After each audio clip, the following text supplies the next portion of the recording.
podcast is part of the Sports Social Podcast Network. You're listening to Saucepans and Sidesteps.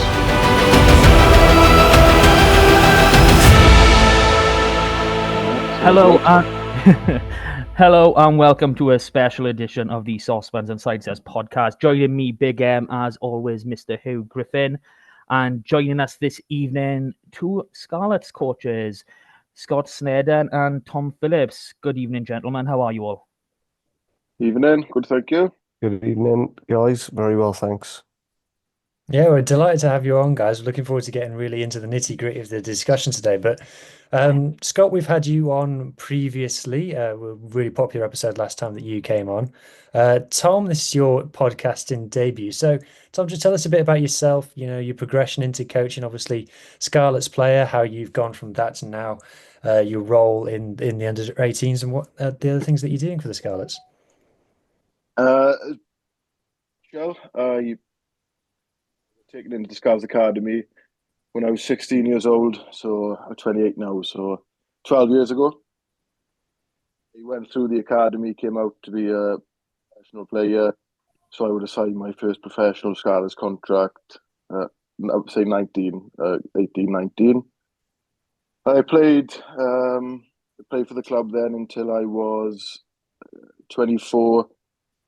Took a few injuries along the way, and my time as a rugby player was coming to an end, and an opportunity came up at that point to sign for Llandovery RFC, and being from Llandovery, sort of being a Scarlets fan, they offered if I could captain the club, and then alongside that an academy spot came up, so basically everything sort of aligned, and it got me into coaching. Coached before Llandovery schoolboys, Scarlets under 16s, 18s for 6-7 years. Done my coaching degree through College Shigar, and then I've been doing it for the last 3 years. So in a nutshell, I'm really enjoying it. When Llandovery sadly sort of left the league, I signed for Carmarthen Quins, so I've been there for the last 2 years. So still enjoying my rugby, just not with the Scarlets, but also the new career path in coaching, and it's something I'm enjoying, learning still. But yeah, we're really enjoying it. Yeah, well, it's going well so far, isn't it? So, question for both of you then. So, Scarlets lands generally, the results are going our way and performances are going our way. What's the vibe like in Parky Scarlets, in the park, in the barn at the moment? I think it's pretty positive. I think if we were to go back probably to this time last year, I think there was quite a few frustrations around. Naturally, I think the club's evolved. It's definitely moved forward in the last sort of, since the start of this year. Obviously, recruitment's been very good. I think everyone would probably agree with that. I also think it's probably a fresh group of boys, fresh group of youngsters amongst the squad within the seniors. A lot of senior academy boys up training and competing, and then there's a lot of the senior players now that are helping those boys come through, and I think it's a healthy place to be. I think a lot of learnings off the back of last year, but I think generally it's a lot more positive place.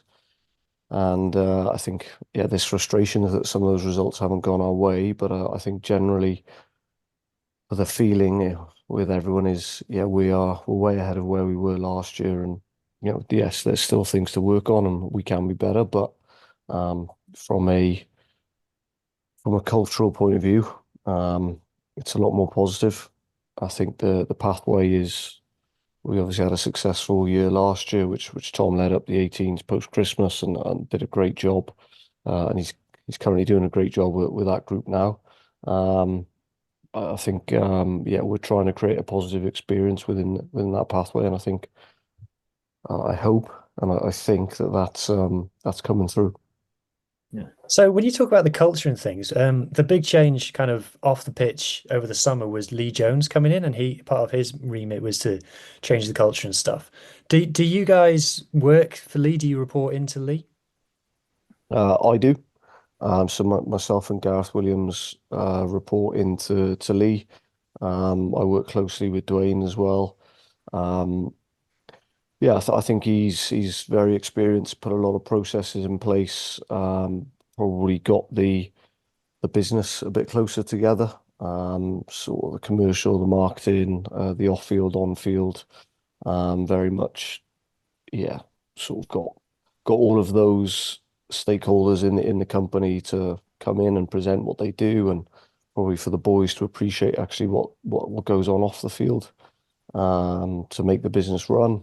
And from a coaching point of view, help with a bit of coach development. What's important? How do we get players through the pathway faster? Because there's obviously a need for it. How do we expose them to the right things? How do we challenge them more?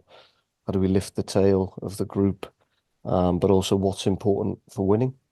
So yeah, I think he's been a big help from the coaching point of view. But also, the coaching group themselves, there's a lot of experience in there with Albert, Jared Payne, Emir, Dwayne. I think probably learned a lot from last year. So it's yeah, probably coaching what's more important this year, and I think it's working. Good. So there's been a lot of change in the landscape of Welsh rugby with the new deals and then ongoing negotiations, and a big emphasis has been on expanding the academy. So how many players do we currently have in the senior academy, and how is that different, or what is different over the past few years? So the basically there's a limit of 20 players, senior academy contracted. We we have we have some boys that are on bursary contracts, which are university contracts alongside that. Um, but the way that works is, we treat all of our senior academy boys the same. Some of them we actually like to have, or what we say is they should be on a dual pathway in terms of career, not just rugby. The importance of making sure they're in education or they're doing a trade or something, farming, as long as they've got something alongside their rugby. But yeah, we've got 25 boys in our senior academy on different contracts, and we treat them all as senior academy. But some boys that are in university, we may only see 1 day a week, whereas the other boys, well, some of those boys in the senior academy up with seniors every day. Some boys are on a hybrid program, so we look after their athletic development and IDP skills as a senior academy, but then do some of the training sessions with the seniors, the team sessions, or they go then within their SRC or Buck Super Rugby programs. Yeah. So if I come on to you, Tom, I Yep. just touched on this a bit off it. When can we expect you back in Quinn's Oh, colours? I I don't, haven't won a I, game without you. I don't know. I don't know is the answer. I went away. I was on holidays. Went to Egypt. I came back and I played the next day, and I had a bad hamstring injury. So at the minute, I don't know. Soon I hope, but I don't know. Sooner the better for me. Yeah, you're messing up your predictions on the SRC pod. I'm not happy about this. So you're probably the best person to really answer this, having played professionally quite recently. So Yeah, what sort of gap is there between the SRC and pro rugby? good question. I suppose if there's two parts, there's teams in the SRC. Obviously, top of the tier, there's a top four, and and there's sort of you play a team like Newport, Llandovery, the speed is quite high. And then like we play Pontypool, or Quins will play Pontypool, and it's a big physical. Ebbw Vale physicality is high, so it differs really from team to team. But I think physicality-wise, it's up there. You're playing against men, especially 18-year-olds coming into it. It's definitely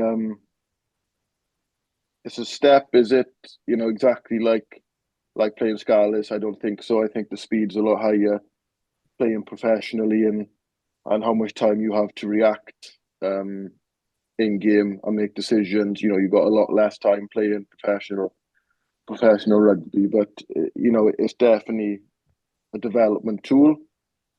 Could it be closer? Probably in ways, and I imagine that there's parts where this new sort of the new setup of it is trying to bridge that gap.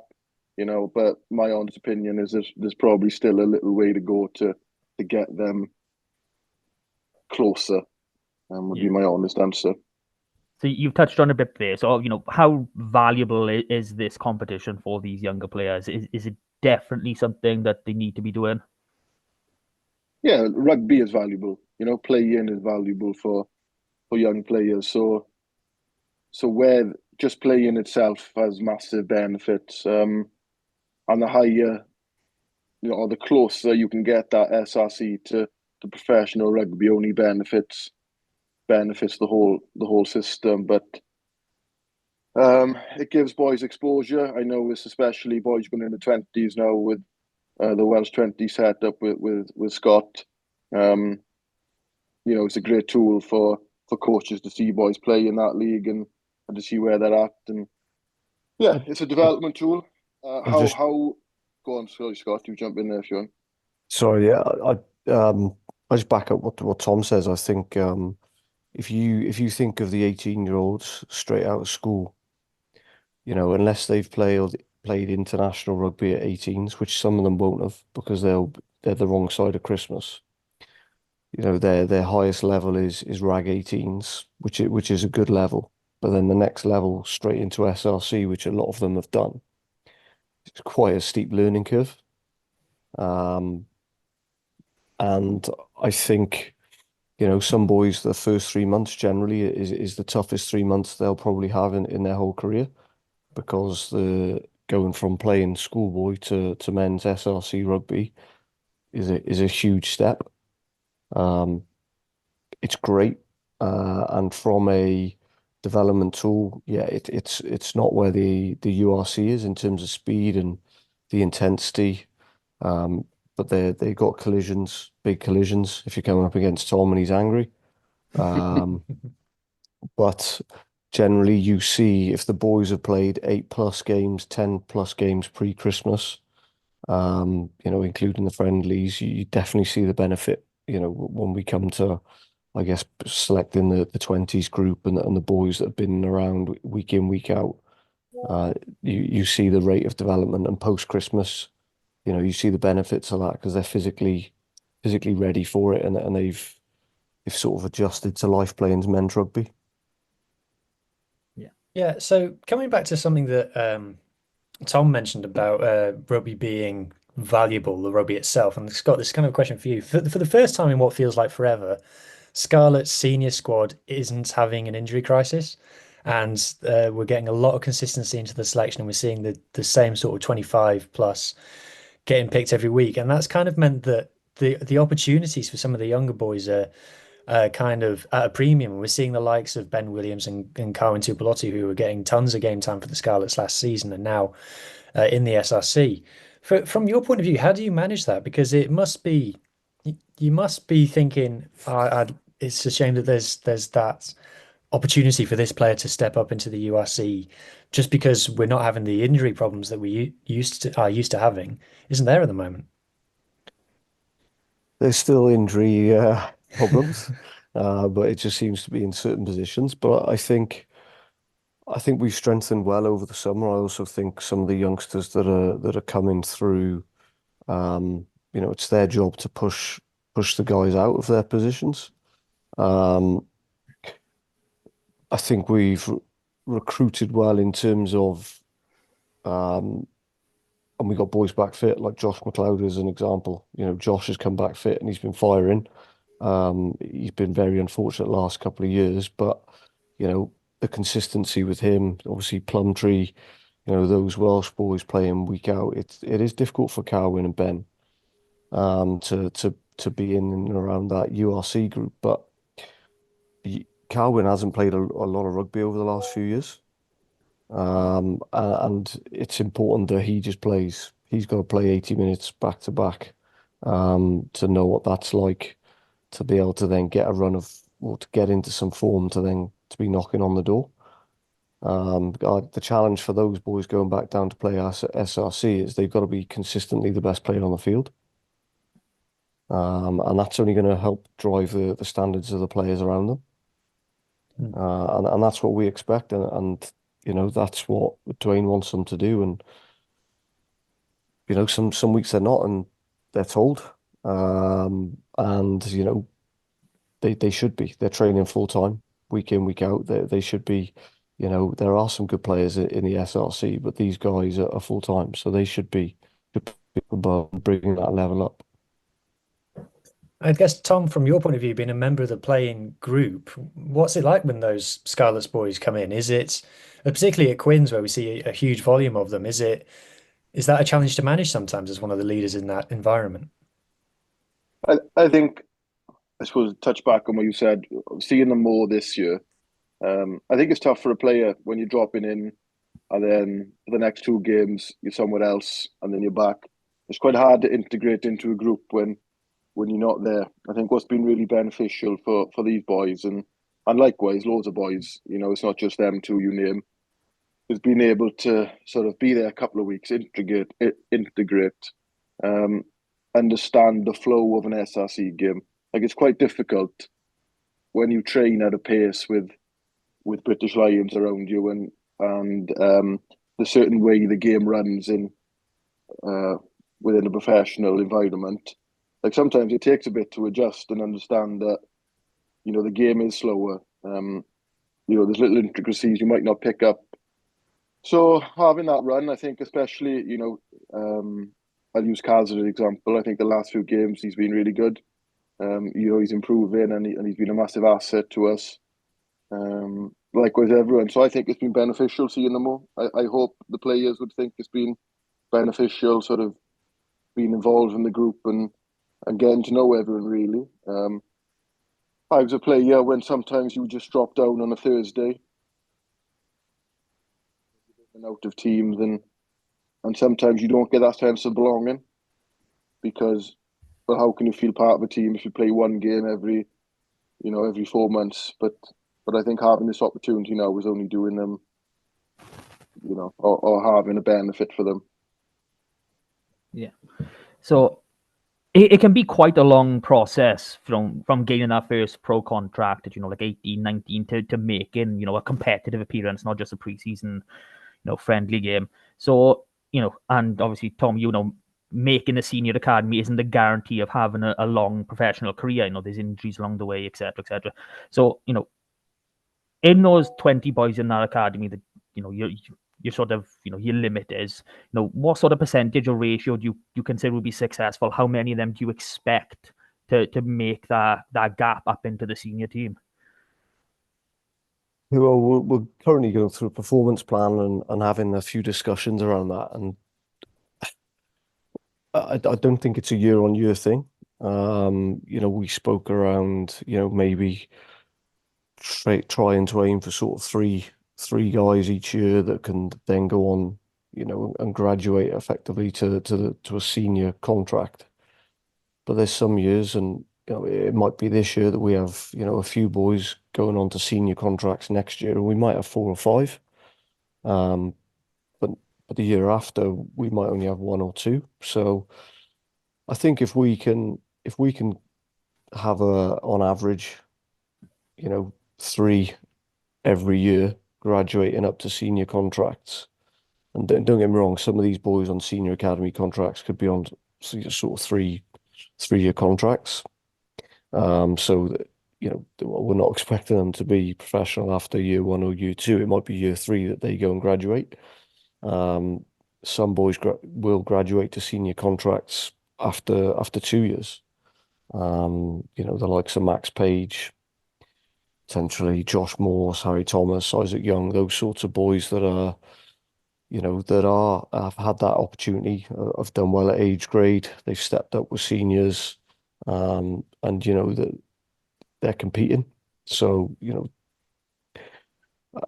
I would say from a year on year, we'd be looking at three, and that's our challenge.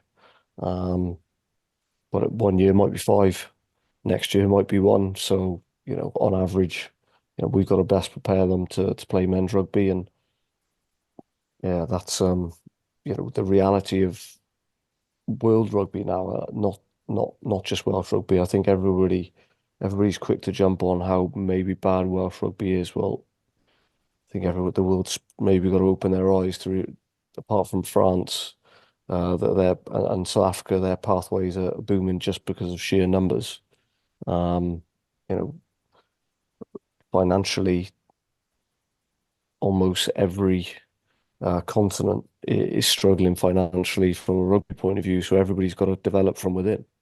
It's just Wales. We have a smaller population, so we're still expecting the same outcome as other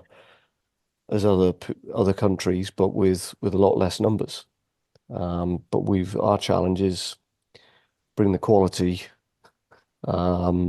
in a lot less numbers. So yeah, there's a lot that goes into that in terms of making sure that we give them the right support so they do make that step up.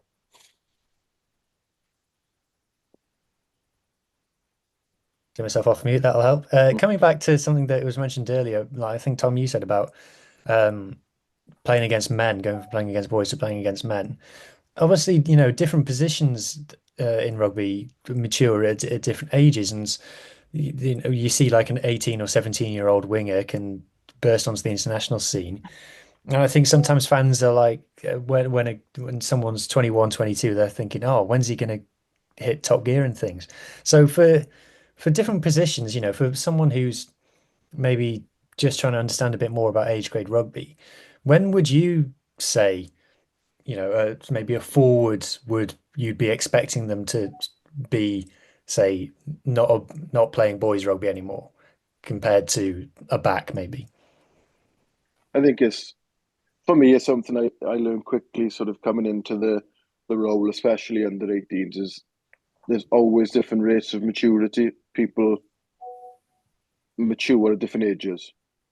There could be a 16-year-old who you look at him and you think this guy's fully matured, and then on the flip side, you could have a 19-year-old. So I never like to put an age on and say, you have to be this age to be here.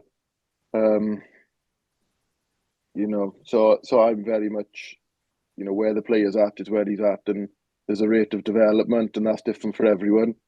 And it's our job as coaches to monitor that and sort of understand it, and even when you're identifying talent, how where does this player at with his rate of development, and go from there. So I know I'm dodging the question a little bit, but I don't really have an answer for exact positions. I don't know if you've got anything in that, Scott, but that's the way I like to look at it. I think a few years ago you would have said, backs, 17, 18, 19, they could make that step up. I'm thinking out loud, there's a lot of boys that have made the step up into URC this year, and I'm not just thinking Scarlets, but across Wales. I look at one of the boys that's in the 20s at the moment, Nick Thomas. He's second year 20s, so he's young. He's made his URC debut, last few weeks. You wouldn't have said a few years back that a second row would be making a URC debut at 19. That's probably the reality of where Welsh rugby is. But these guys at the moment are stepping up, and they're having the opportunity. And to be fair to them, they're taking their opportunities and they're going well. Generally, forwards, front five in particular, take a little bit longer. Physically, it takes them a little bit longer to mature and harden to men's rugby and around set piece. But in the same breath, you look at some of the boys that played 20s last year, and they've had a bit of an unlucky run with injuries this year. But the likes of Josh Morse is probably not far off being ready for men's rugby. in terms of, URC. That's just one example. Harry Thomas, Isaac Young have had that bit of exposure. Those guys are 20 years old, 21 years old. And, playing fully professional men's rugby. And if they hadn't had a couple of injuries this year, they probably would have played more. So you've touched on the different styles of contracts, having like the bursary contracts whether in uni as well. So what different sort of pathways do you have? Do boys go through a strict pre-season? That's all your strength and conditioning through the world, and then you've got your playing zone, or do you break it up through the year? Because I know obviously we see certain academy players play for like X amount of games and then they just disappear for a few weeks with no injuries, etc. And you talk about playing at different levels. Like, we got a lot of academy boys playing SRC level, but there's also a few trickling into the Welsh Premiership as well. I know Callum Woolley with Llandovery, Ellis Payne with Newcastle Emlyn. So, what sort of different approaches do you have with these players? Planning's a nightmare. Only because there's no real. Everyone's at different stages. We've got a lot of boys doing dual careers. So a lot of the boys are in university. So whether that's Trinity, Swansea, Cardiff Uni, Cardiff Met, so they're all on different programs and their schedules change every other week. So it's difficult to manage. We try and get the boys in. Let me go back a step. If you're in a senior academy and with seniors, you're generally in for the 4 days a week. Pre-season, we have a full-time program, and then the nature of pre-season is there's nothing that conflicts with it.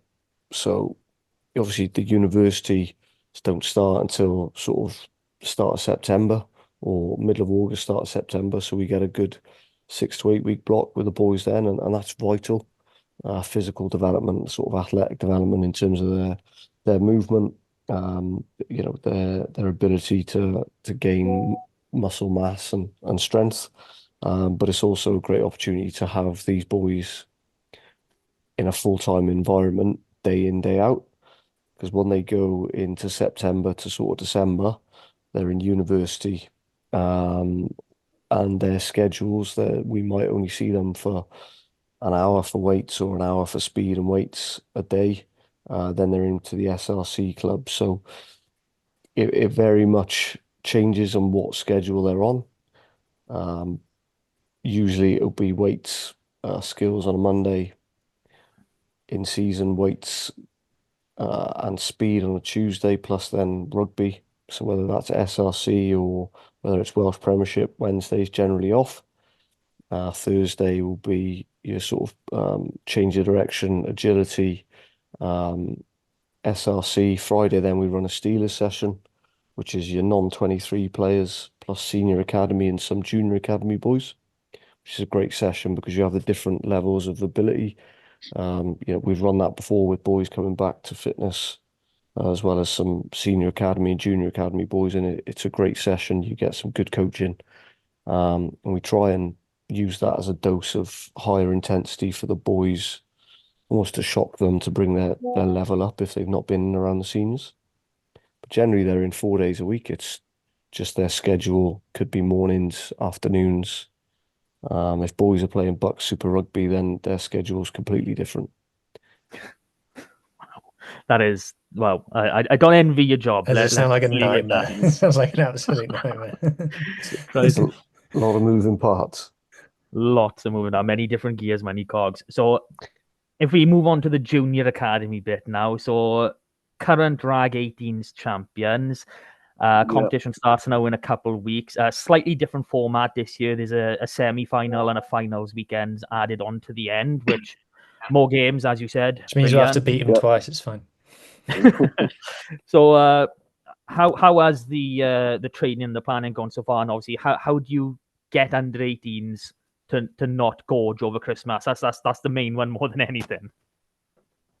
It's been good. It's been good so far. We've been lucky enough to we got offered a fixture. Oh, sorry, mate. So we got offered a fixture against Ealing, which is Sunday. so the 5th. With that, they wanted to play 2 games.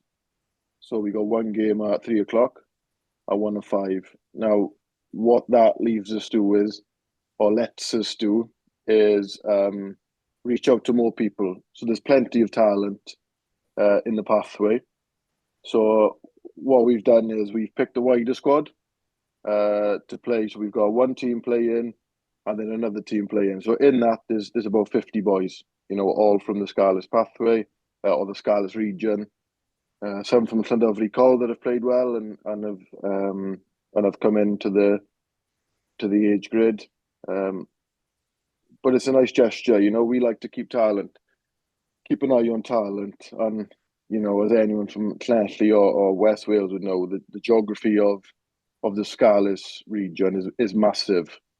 So an opportunity to give boys game time, is massive to us. So that's the first part. So we've had a bigger training squad. There's going to be 2 teams running, and we're going to sort of evaluate where we're at, what talent's in the area. And then after that, then our first game will be on the 19th, if that's right, if that's the Sunday. Yeah. That'll be against Cardiff home. So that will be our sort of our 30-man squad then. So the team will run through the games and then hopefully the semi-final and the final. But it's been a good start. We've got plenty of good talent in the group. A lot of boys went on from last year. And, it's fair to say that, there was generational talent in last year's team. And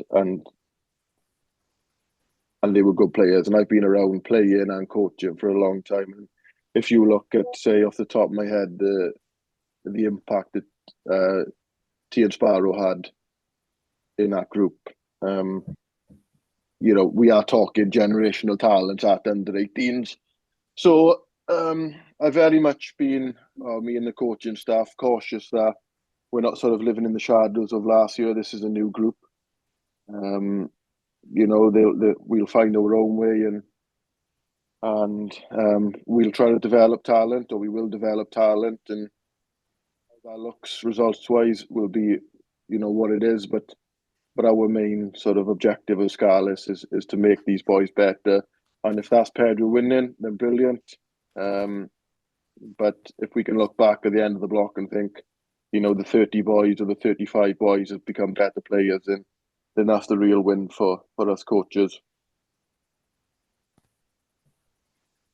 And who are sort of the players to watch out for this season then? So we've got like names that I've just noted down, some like Dom Kossuth, Sam Williams, things like that. Do you have any names that spring So to your mind? Sam picked up an injury, so he won't participate in the block, which is a shame. Sam's a very good player. He's been very unlucky with a series of injuries over the last 2 years, but he won't be featuring in this block, which is a shame and a big loss. Dom Kossuth, obviously you would have remembered it from last year. I'm sure you were over it with, but again, very good talent. And like Scott said, with the 20s boys having to be the best players in sort of SRC, it's Dom's challenge now to try to be the best player in these 18s games, which isn't easy. You've got good players there. And again, Oshan Williams, who was with us, he goes under the radar sometimes, but a very good player. He'll be our captain for the block.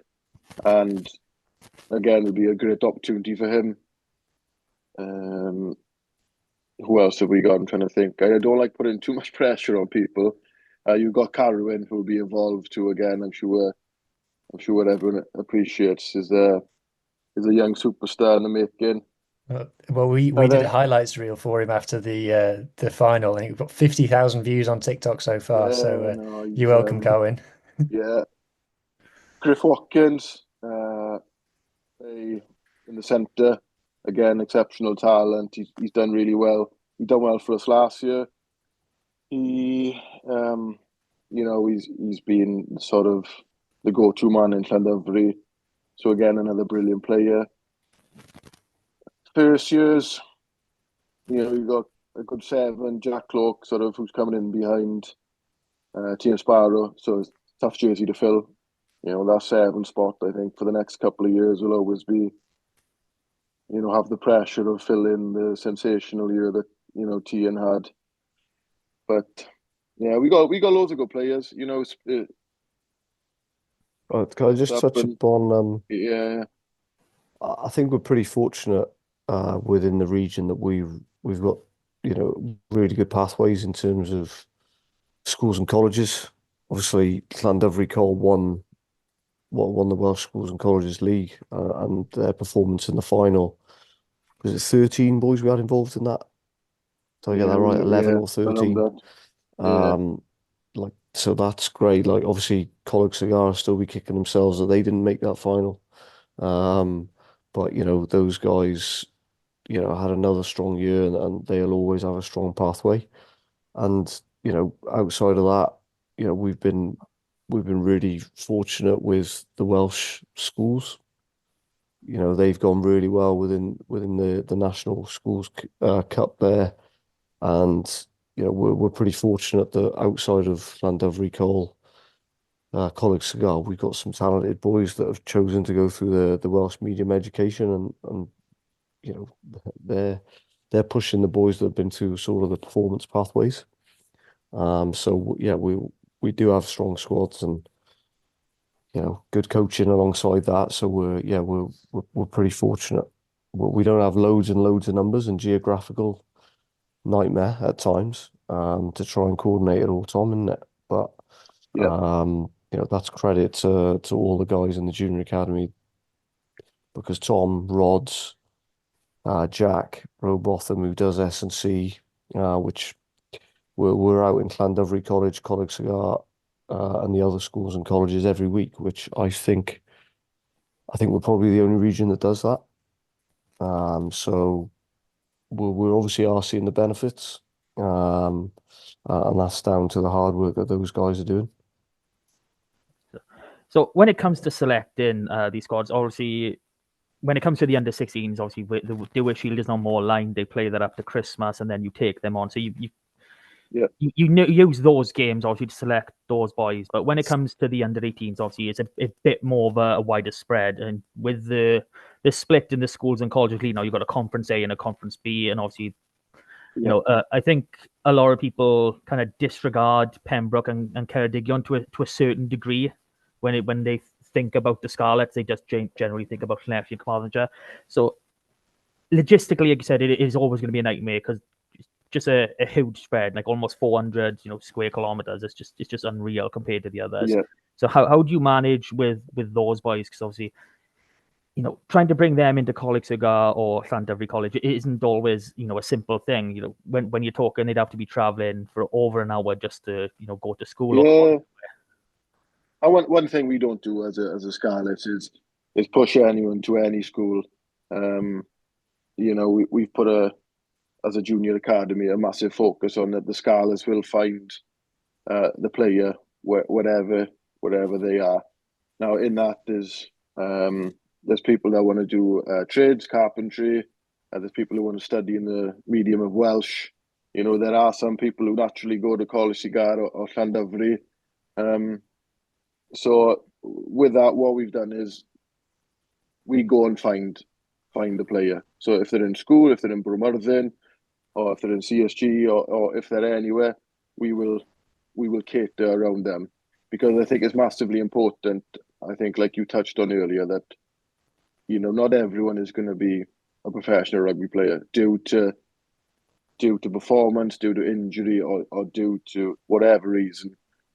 Now, with that, it's a lot harder, if you haven't got any education behind you. So we really try to drive that, the players do what's right for them educationally. And then we've got a good sort of network of people out there as well. Like, there's great people in the region who we've got good relationships with, and who we trust, and who have a good eye. And, these are the people that are your youth coaches, your schools coaches, who spend hours, developing these players. for years and years, and we see probably the top couple of percent, so that the top end of these players, but there's been 10 years before that where volunteer coaches and school coaches have done the hard work. So we're very grateful for what people and volunteers and school teachers and people like that do for us as Scarlets.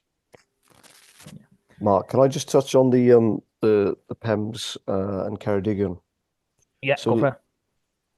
I guess historically we've always brought the guys into Parker Scarlets at 16s, and that's probably because that we're lucky to have the barn facility, the gym facility, and you know they've always used the same facilities that our seniors use, which is great because you know there's not many clubs I think probably in the world that would offer that out to an under 16s group.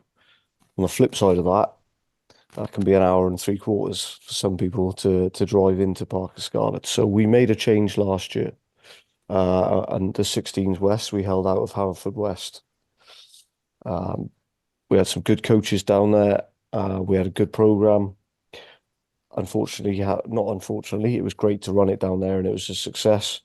Obviously, Haverfordwest is still a long way from Aberystwyth.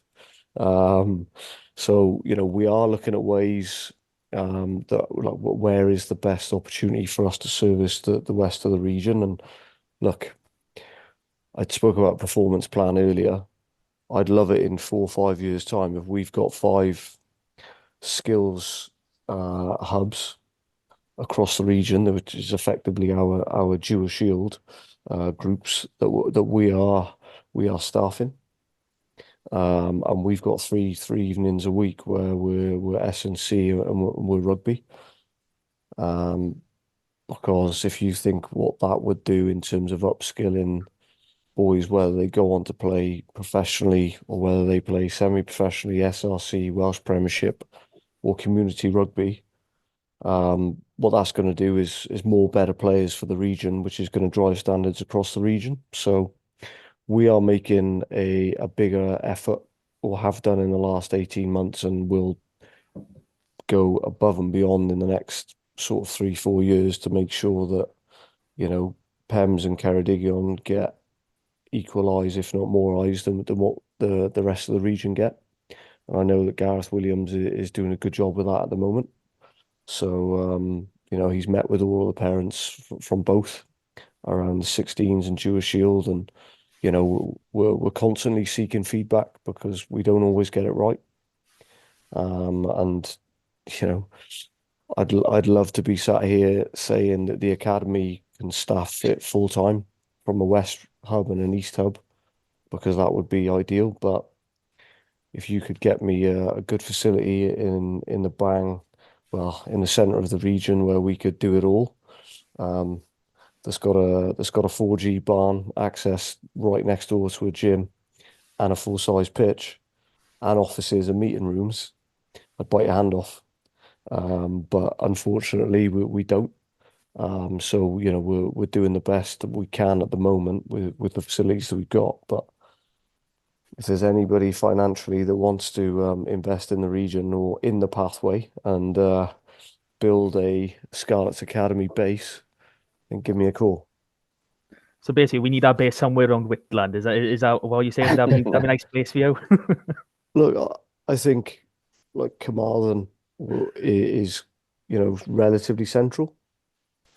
You know, you've already got the barn with the Athletic. You're halfway there. You know, Trinity have got a good gym that we used last pre-season for the senior and junior academy. It's just a little bit away from the pitch, but you know, I know that they've got plans to try and get a 4G.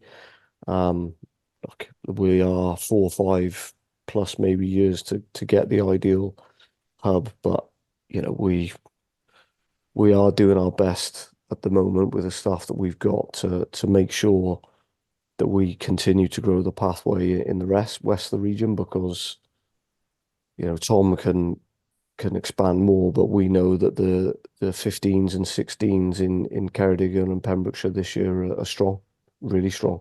Oh yeah, it was a real shock. I think it was the first time in quite a long time that they were the two top in the Yeah. Scarlets region. I was really gutted when Pembrokeshire went out in the quarter stage. I Yeah. thought they were going to go on. I Yeah. mean, Clefley schools, doing the double in the what was it, the Lewis Miller Bowl or whatever they call it. Yeah. Lawrence Miller. I keep getting that confused for some reason. So it's been some great results, for the Dewar Shield, age ranges. So, what more can you give us on that then? As Scott was saying. I think because every Friday the junior staff make an effort. We go out to watch as many games as we can, and one of us will always try our best to be present. All the regions, all the districts have been good this year, but Pembrokeshire and Ceredigion have been very good. They've got some very good players. Pembrokeshire are drilled really well from a coaching perspective as well, so credit to the coaches. There's some really good players coming through, and that's exciting for the Scarlets region. So again, I'm excited to see where the 16s East and 16s West, when that starts now in this month. It's exciting to see these players from Pems and Ceredigion, team up and Llandovery, Mynydd Mawr, Carmarthen. And then when it comes to a combined, so for the coaches in the 16s, it's going to be difficult to select between such a good group of players. But that's what's exciting, and that's what rugby's about, is seeing this talent come through and play well. And the last, I can't remember the exact detail, but the schools finals last year in the Millennium, I think they were nearly all West Wales, was it? So the rugby in West Wales is sort of at a high from a junior perspective, at least. There's Welsh schools and colleges and districts competing at all levels. So it's really good for the region to have that. And just last question for me on the geography, which we're speaking a lot about, Scott. From your point of view, is it stressful having to just delegate to the amount that you do? Do you wish you could cut yourself into 5 and be in all of the places? Is it as a manager, as a leader, is it like, oh, I'm having to trust a lot of other people? Because you're only human. That a lot of people would find that very stressful. Look, I've been fortunate this year that obviously Gareth Williams has come on board as head of development in terms of the pathways, and he's taken more of the junior academy sort of responsibility off of me, the visibility side of things. Like Tom, and I'll echo what I said earlier in terms of Tom, Rod, the junior academy staff.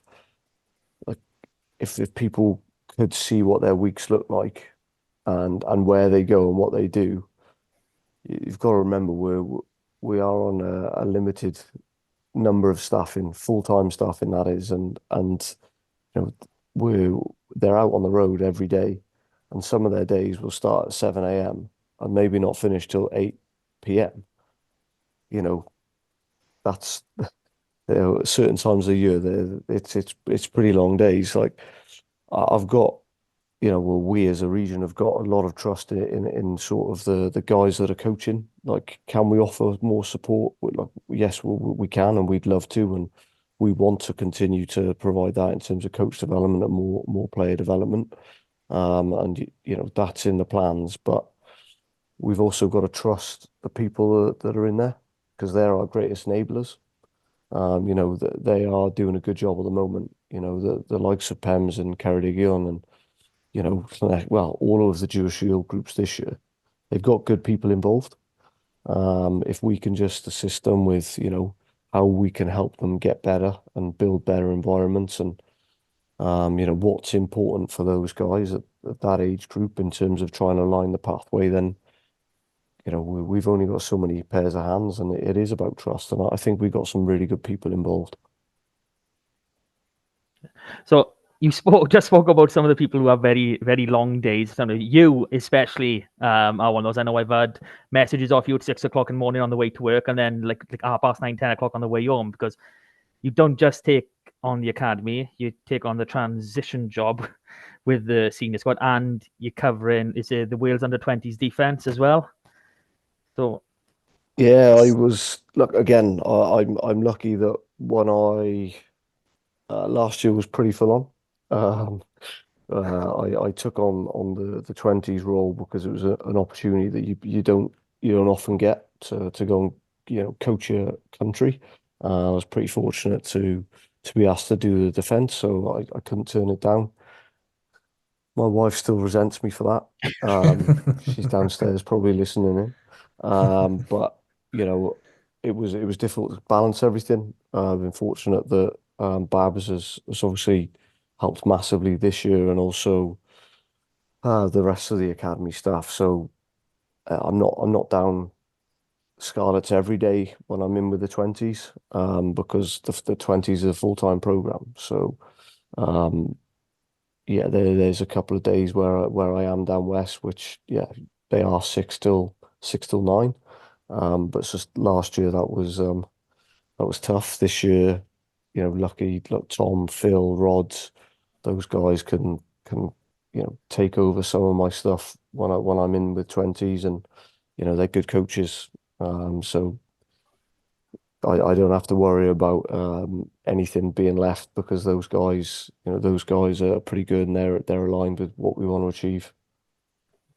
seems like everything it's a very steady ship at the minute, which is brilliant to hear. And knowing you are going out looking for those boys in the clubs, in the corners, where the Fishguard, St David's, wherever it is you are looking, which is great. Now I'm gonna try and prod out of the remit of this, and obviously it's 20 season now.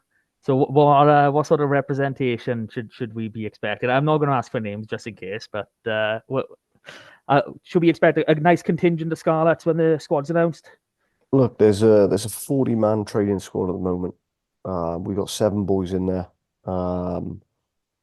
Look, the thing for me is boys are getting that exposure, and they're competing with their peers. Are all 7 going to be there when we name the squad?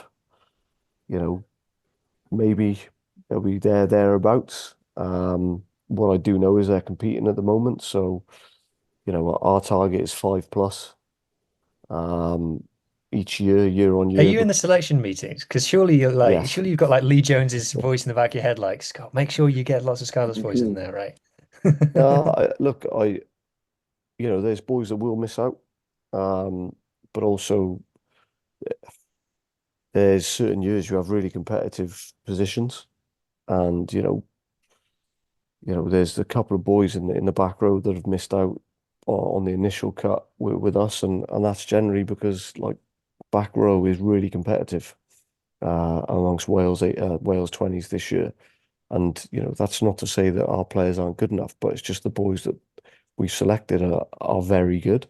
And Tom spoke about rates of development earlier.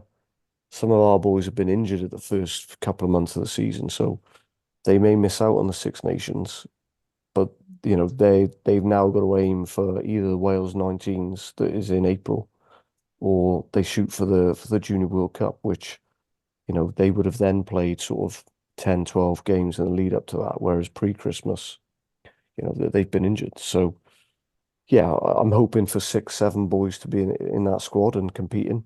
I'm hoping for another 1, 2, 3 to be competing for Junior World Cup spots, because you don't get to go to World Cups. And to be fair, Richard Whiffin spoke earlier in the week, is one of our jobs is to prepare the boys for men's senior rugby. The other one is to prepare them to go on a World Cup, because the next World Cup they might be on, if this is their last year in 20s, will be a Senior World Cup.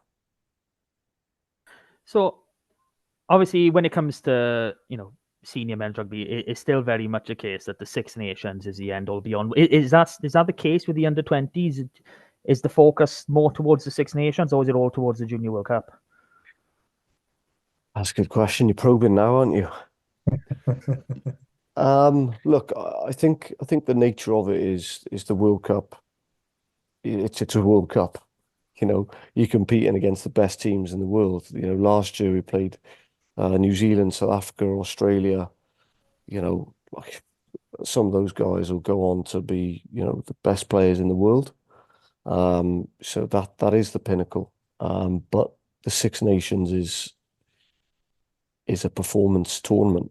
You're playing against your English rivals. And obviously we've got a lot of exiles in the 20s group. But that's ultra competitive. Okay, that. I'll leave it at that. That's brilliant. So, I'm happy with everything we've spoken about. It's really great to hear how everything is going, and I'm looking forward to seeing these 7 boys in the end of it. 27. I'm in the starting down lineup. on 7 in the starting fit. Well, so, but obviously there's also an under 18s Six Nations festival that will obviously take part after the RAG. So in terms of that, are we expecting many boys like you said? We saw quite a few boys last year. The likes of Will Evans, Carol Jones really make a mark in that competition last season. Are we expecting pretty much the same? Because I know obviously where qualification for the squads is January to December. Yeah, it's and that sometimes plays a part with the way it works. Is if you're born before or sort of before January, December, you only get one opportunity or 1 year to play. If you're born after January, you get 2 attempts or 2 years sort of to play. So it falls on the year. Like Scott said, sometimes there's better people in your position at that age. Now, that's not to say there's not good players, but sometimes at that time there's better. So you never know. We see how this block goes. There's a lot of good talent in our group, and I imagine every other region saying there's good talent in their group. So I suppose in a couple of weeks I'll be able to give you a better answer. Brilliant. How have you got any more for the boys? No, I'm very happy. I've learned all my lessons. We'll let them go then. We run a bit later than we planned. So thank you boys so much for coming on, talking to us. If I prodded too hard, I'm sorry. I hope it doesn't hurt too much. Obviously, no problems. Brilliant to hear from you as always. Thank you very much, and I hope everyone listening enjoyed themselves. Thank you very much, guys. Bye. Yeah, cheers, guys. Cheers, guys. Happy New Year.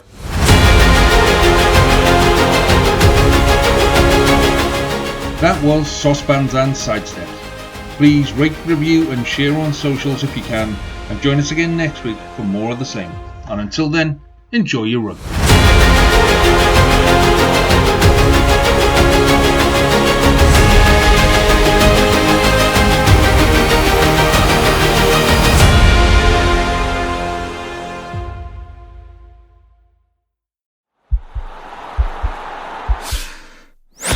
This podcast is part of the Sports Social Podcast Network.